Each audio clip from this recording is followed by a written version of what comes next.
Hey everybody, Kyle Postlethwaite, also known as Malcare here at Big Kitty Games. Little quick video update. I've been streaming on Twitch, YouTube, and Facebook the past 2 weeks and really enjoying it. I've been working basically home alone for almost 3 years now, and it's gotten pretty lonely to be honest. So I've been really enjoying streaming online, having people come in to chat. It is just kind of me doing my job, so it's not the most exciting thing in the world, but definitely appreciate it if you drop by, say hi, maybe give your opinion on something or another. I put together a little thing here of our survey results. We did the 2020 fall survey, and some of them were open-ended. I did get a lot of great responses of actual, paragraphs from people about what they'd like to see in game and this and that. But this is kind of a basic put together of the rankable questions that I wanted to show, and I will post these in Steam and stuff as well. And kind of wanted to talk about this a little bit and what I've taken away from this. So, first thing I kind of want to poke at here is combat. You can see of the current general activities, how do you rank them most fun to least? Combat being ranked least fun. Combat also being ranked the core systems as the worst, of these selectables. Likewise, current amount of content, combat, bottom of the list. Also, if we go over to here, please rank which you think should be prioritized for Solace Crafting. Combat is fourth on the list, but it's not down by much. So we've also got, how interested are you in these features from the roadmap? Procedural dungeons, which is kind of exploration, not necessarily combat, but that's definitely combat inclusive. And then job and class skills, which is, a very core integral part of combat, is learning new skills, leveling up. And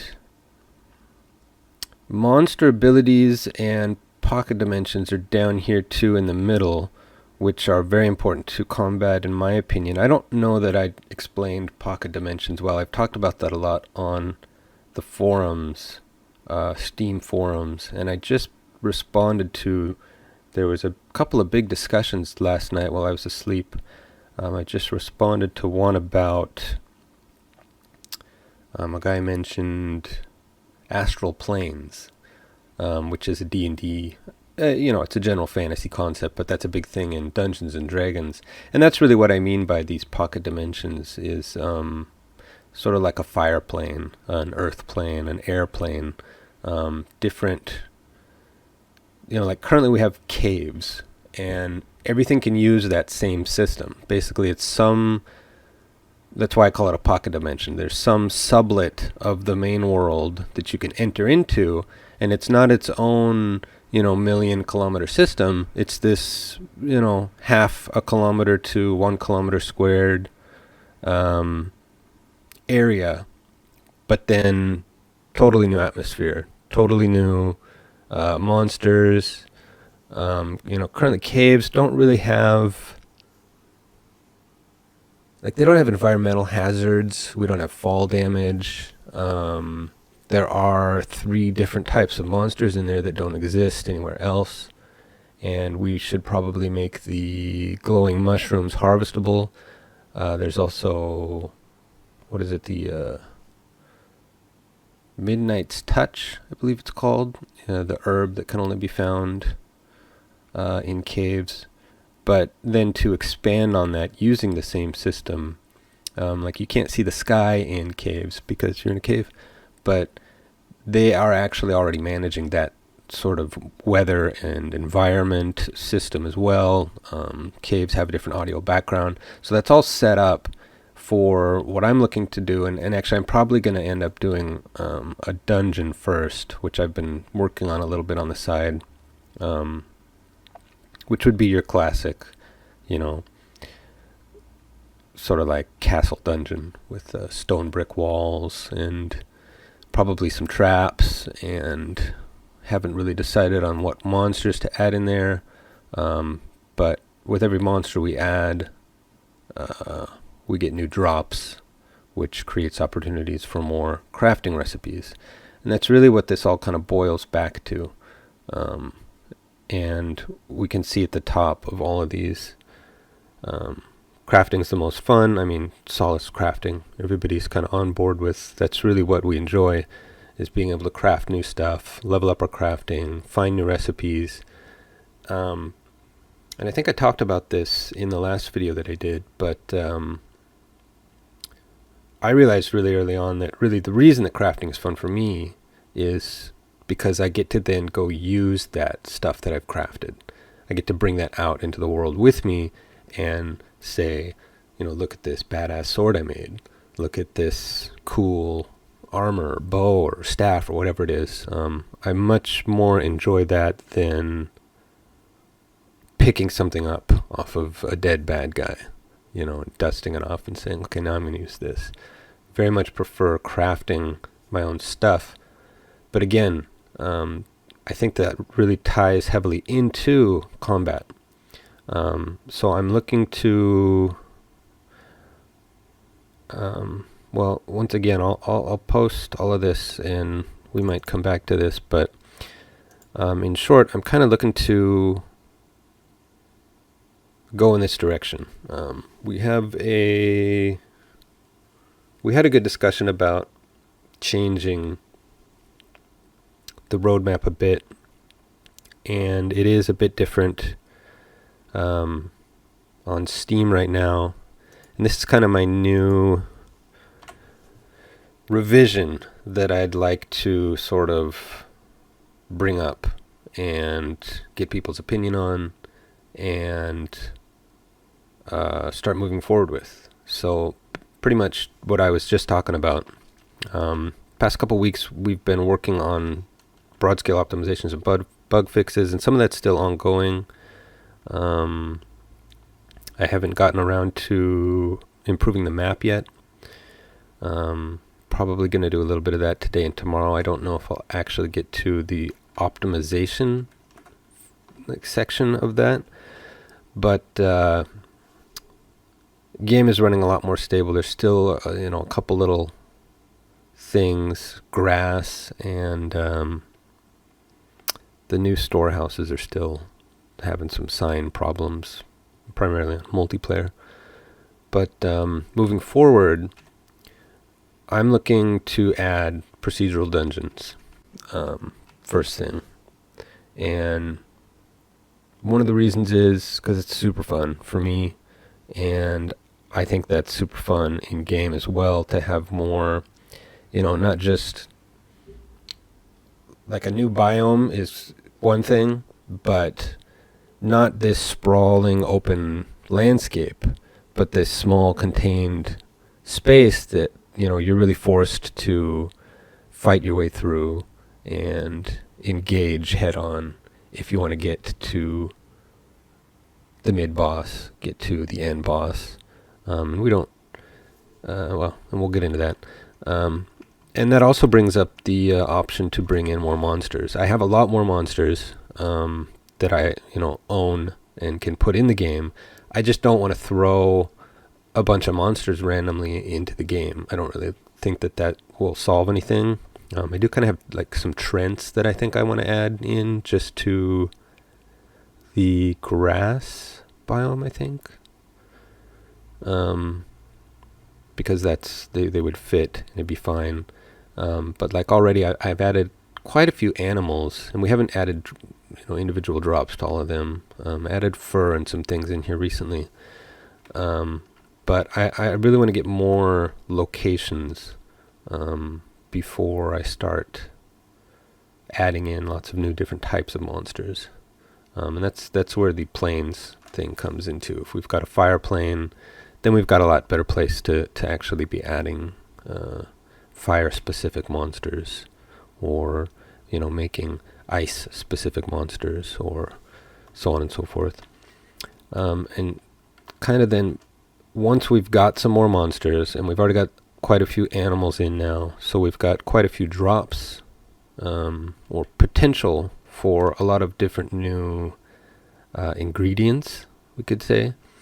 One of the things that I want to do, and this is still up in the air, and I want to talk more with the community about, but is changing enchants into sockets. And I've wanted to do this for a long time. It's always been written down on my sort of to-do list. But in other words, well, and I think everybody's pretty familiar with this kind of a system where currently we've got like the World of Warcraft enchant system, where you put something on an item and then it just sticks. And we even have it to the point that you can't overwrite that once you put it on there, I believe.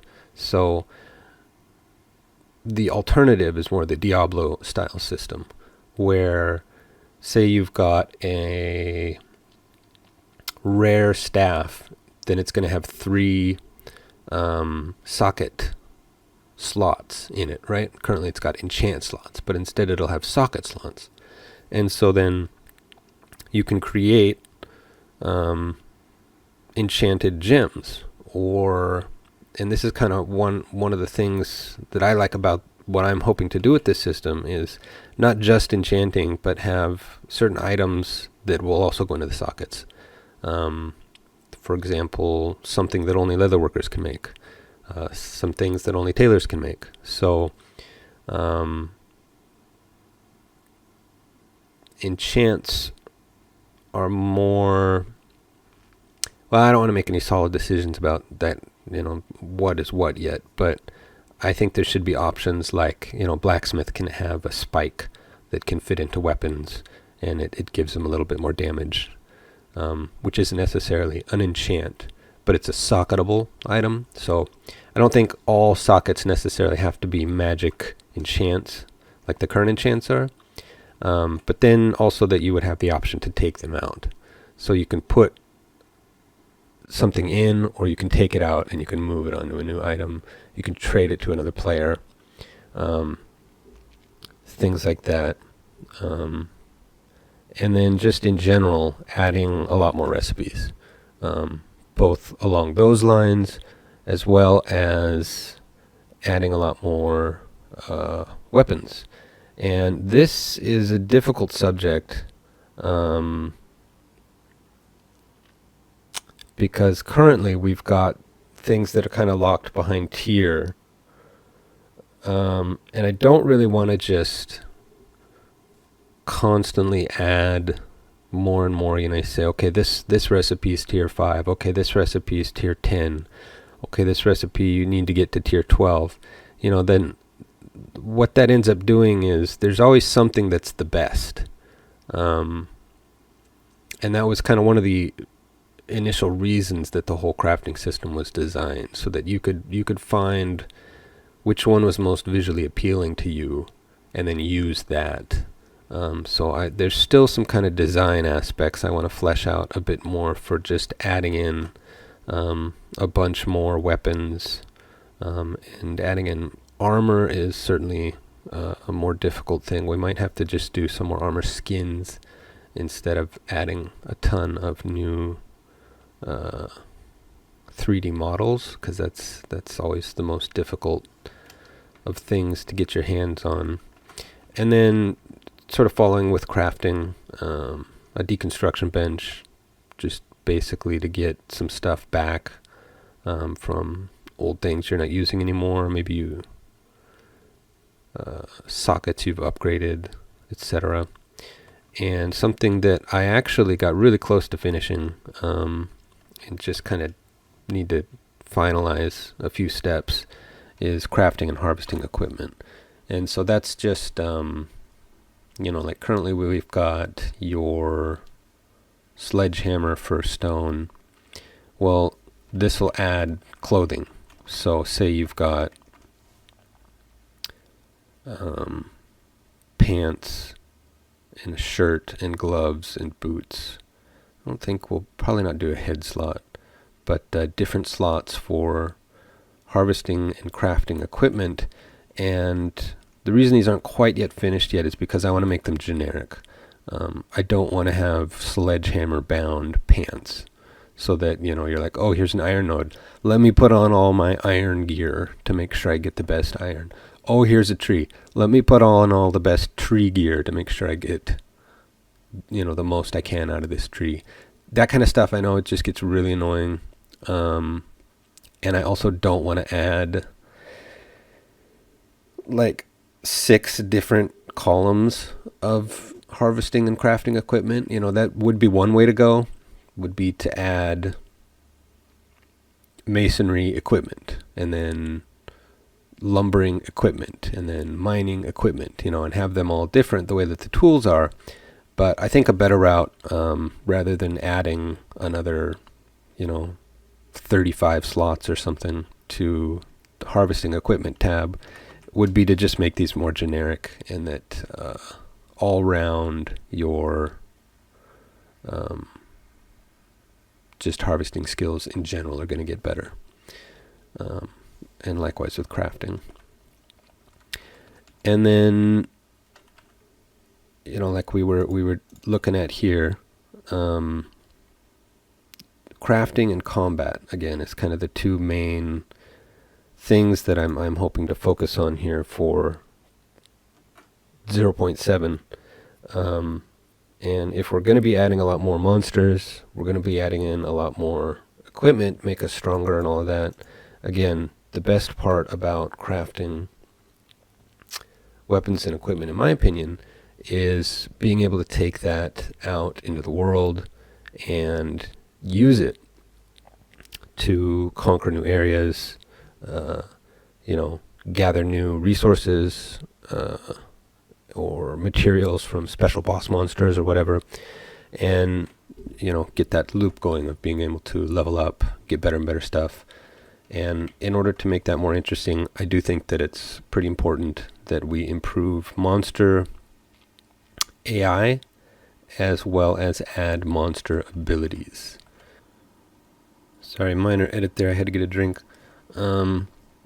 So currently we've got like the earth elementals are all over the place, and all they do is punch.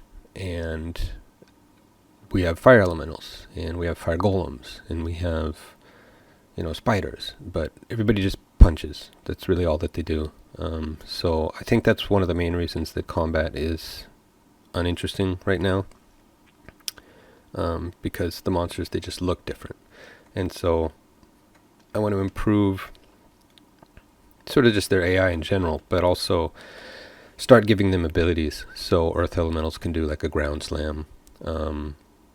Fire elementals can start throwing fire balls, and spiders can do poisonous bites and things like that. And upgrading combat math, that might actually be more down here into 0.8, which will include reworking not only adventuring skills but attributes, because monsters are going to start making use of that, and that's important because of things like dodge and to hit and resist, which currently monsters don't really take advantage of. So it makes sense for a caster mob to be more resistant to magic, and it makes sense for a player with high resist, meaning magic resists, to be able to better stand up against a caster mob, and just those sort of generic or general tank versus rogue versus caster sort of mechanics aren't really being fleshed out right now, and I think that will add to combat as well. And then, of course, the job and class skill trees. Now, before I get into the job and skill class trees, job and class skill trees, I do want to sort of rework that whole system a bit. And before I even start getting into that, this is going to be the 0.8 chunk. So we've already got this, this is a good chunk of stuff to do right here. So this is, absolutely up for discussion. Could be totally different in a week or a month, what we plan to do with it. Excuse me. But currently the way that the skills trees work is that everything is infinite. And that's kind of got some neat things to it, but really in the long run, like we've got players that have gotten up to level 1,000, level 700, whatever. And what that means is that in the end, you've really just got to pick 3 skills, and that's all you're ever leveling up. And that's really just not, it just wasn't something I foresaw with allowing that sort of infinite skill levels. So to replace that, I want to do something more like each skill has maybe something like 10 levels, or maybe just 5, or maybe 20. And that each point into that skill sort of ups its utility. Maybe you've got a better chance of stunning. Maybe you've got a slightly larger AoE for the fireball. Maybe you dash a little bit further, things like that. And then to have sort of at the end of all of the skill trees, 1 or 2 or 3 generic skills that are then infinite. So, for example, if you're building a squire and you've got your 4 or 5 main skills that you like leveled up, and you're still getting skill points, and you don't really want to buy new skills, you just want to make your current skills better, you would then start putting points into one of those 1 or 2 or 3 generic. For example, it'd be like squire skill damage.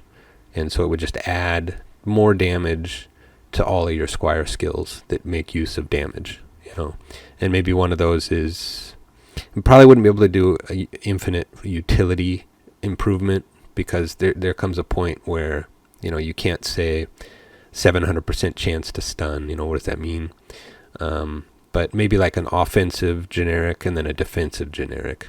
And so if you have an overabundance of skills, you've at least got those options to put those into something, but not necessarily narrow your choices down to, are you going to do lightning, fire, or ice? You have to pick one and then level that up to 700. You don't want to have all of them only up to 250, So you can have all of them up to 20 and then just keep putting points into magic damage. And then, of course, to have the job and class skill trees. And probably when these first get in, we'll just have them open-ended. But kind of one of the main things that I mean here with expand on town buildings and functionality is currently we added, they're called, I don't even remember what they're called. I haven't been messing with that for a couple weeks, but the training hall and the guild hall. And so the training hall is intended to unlock job tree, basically. And so here we've got the current 4 archetypes, and then beneath them they each have 2 jobs, and you can see this on the current in-game screen, but then each job also has 2 planned skill trees, and one of each of those skill trees is a hybrid. And so Paladin needs to have both Guardian and Priest unlocked, and there will probably be, you'll have to have a certain amount of points put into the priest tree as well, before the option for you to unlock the paladin skill tree shows up. But then the actual unlocking procedure comes from a quest generated by the town hall, or the training hall and the guild halls.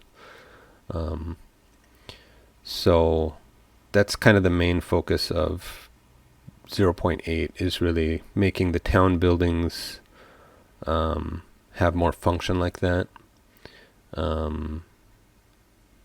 Giving players quests to go out and do things to unlock certain things, such as the job and the skill trees, or utility crafting recipes, like things that'll let you get into certain planes, certain dungeons, things like that. And then, of course, to have randomly generated towns out in the world that you can run into that might have certain things for sale, might have certain quests available that are sort of that area related, that maybe you'll find a door to a dungeon, but it's locked, and you'll kind of just know to look. There must be a town nearby that knows about that, and pick up a quest from the town. They tell you how to get in. You finish the vampire lord inside and give something back to the town, and they give you some rare crafting materials. Nutrition, cooking, and fishing, I just kind of tacked on to the end of that. This system I've already got fleshed out pretty nicely on paper, and just kind of really need to get sort of user interface stuff set up, and recipes and icons, and then of course we'd need some facilities, which not a ton of work there, but the nutrition system is intended to only add benefit. It's not intended to punish you. Currently we have that you can starve and die, you can die of thirst, and not to further those dangers, but to make it so that if you're eating not just any food, but you're eating well-crafted food, you actually get bonuses. And I'll go into that, of course, when we get there. And again, this is, a little ways out, but basically then just to flesh out all of that content more, and to kind of finalize the game with. This is something I would like to do. It's kind of up in the air, but to make villagers, currently they get assigned a random name, and that's kind of all that they do. I would like to give them the option to have equipment, for you to be able to rename them, for you to be able to recruit them from towns that you find out in the wild. Maybe there's different levels of villagers, things like that. Have them say stuff when you come by, maybe have them walk around a bit, things like that. And then eventually town attacks and defense. And this isn't actually the most difficult thing in the world. It's just that it's something that you can really abuse and sort of break. But if you try to, but that's kind of just something you have to accept, I think, as a developer. If someone wants to just build 16 layers of walls in all direction, I already have it set up so that the AI knows how to attack buildings. They can attack and destroy buildings, and that's kind of what this will play into. They'll look for a path.